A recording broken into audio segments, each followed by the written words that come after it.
বিমানে ওঠার আনন্দ মুহূর্তে মাটি হয়ে যেতে পারে যদি আপনি কিছু বিষয় ঠিকমতো খেয়াল না করেন। জ্যাম ঠেলে এয়ারপোর্টে পৌঁছালেন কিন্তু গিয়ে দেখলেন কাউন্টার বন্ধ। এই দুঃস্বপ্ন এড়াতে কিছু বিষয় খেয়াল রাখা জরুরি, যা আপনার ভ্রমণকে করবে একদম ঝামেলামুক্ত। প্রথমত, বাসা থেকে বের হওয়ার আগে পাসপোর্ট, টিকিট আর ভিসার কাগজগুলো শেষবারের মতো মিলিয়ে নিন। আর ঢাকার জ্যাম তো আমাদের নিত্যসঙ্গী, তাই রিস্ক না নিয়ে এমনভাবে বের হন যেন ফ্লাইট ছাড়ার অন্তত 3 থেকে 4 ঘন্টা আগেই আপনি এয়ারপোর্টে পৌঁছাতে পারেন। হাতে সময় থাকলে চেক ইন বা ইমিগ্রেশনের লম্বা লাইন দেখেও আর আপনার প্যানিক হবে না। সব কাজ আরামেই সারতে পারবেন।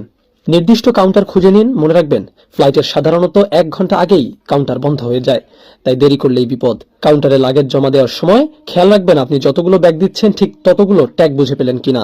পাসপোর্ট আর বোর্ডিং পাস হাতে পাওয়ার পর কাউন্টার ছাড়ার আগে একবার চেক করে নেওয়াটাই বুদ্ধিমানের কাজ।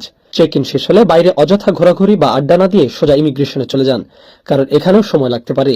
ইমিগ্রেশন শেষ করে নিশ্চিন্ত হবেন না, মনিটরে চোখ রাখুন, কারণ অনেক সময় শেষ মুহূর্তে এসেও গেট নম্বর পরিবর্তন হয়। বোর্ডিং কার্ডে লেখা নির্দিষ্ট গেট দিয়ে বিমানে উঠুন এবং প্লেনে উঠে নিজের নির্ধারিত সিটেই বসুন।